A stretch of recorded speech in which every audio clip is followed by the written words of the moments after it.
Bonjour, je m'appelle Anne Berry, conseillère en relations de travail à l'Actis. Pour faire suite à la capsule sur les MHG, nous aborderons ici le repos, la prime de nuit ainsi que la prime de disponibilité. N'oublions pas que chaque cas est unique, alors en cas de doute, veuillez contacter votre conseiller assigné. Alors commençons par le repos. Le repos quotidien minimal entre 2 journées de travail consécutives est de 10 heures. Si votre journée de travail dépasse 16 heures, incluant le repas et tout en transport, le repos doit être de 12 heures. Dans le cas où vous n'avez pas le repos prévu, les heures ou parties d'heures travaillées durant ce repos sont majorées de 100% du THB, ce qu'on appelle le chevauchement. Dans le cas exceptionnel où vous avez moins de 8 heures de repos, les services rendus, incluant le temps de transport-voyage, pendant le repos prévu, est alors majoré de 200%. Je tiens à rajouter que maintenant les heures hors plateau, qu'on appelle le combiné, sont maintenant applicables dans le calcul du chevauchement.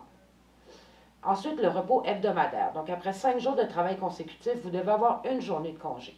Une journée de congé est minimalement de 34 heures, 2 de 56 heures et 3 de 78 heures. Lorsque vous travaillez lors des congés prévus, votre THB sera alors majoré de 50%.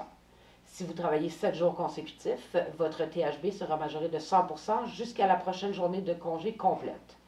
Sur les productions dont l'enregistrement est à temps plein, on entend une production à temps plein, une production dont la moitié des semaines au calendrier comprennent 4 jours d'enregistrement. Vous devez avoir 4 jours de congé, dont 2 collés par période de 14 jours.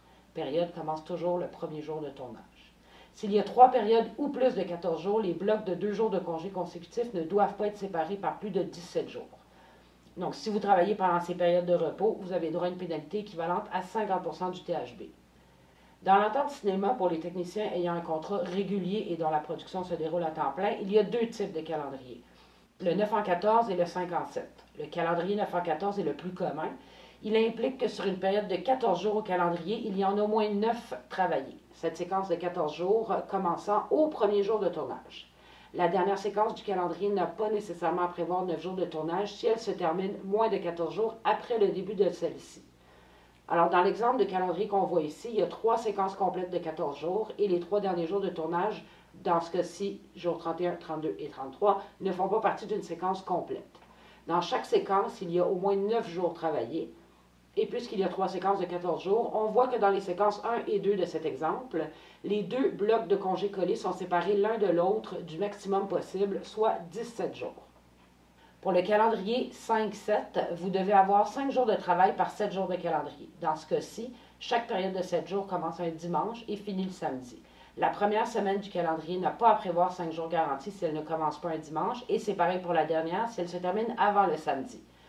Dans l'exemple suivant, le calendrier a 5 semaines, mais la semaine 1 et la semaine 5, dans ce cas-ci la dernière semaine, n'ont pas à compter 5 jours de travail. Pour ce qui est de la prime de nuit, pas de changement de ce côté-là. Tout travail fait entre minuit et 6 heures donne droit à une prime de 5 de l'heure, sauf si le tournage doit se dérouler de nuit en raison d'une contrainte de scénario ou de disponibilité des lieux de tournage. Maintenant, la prime de disponibilité.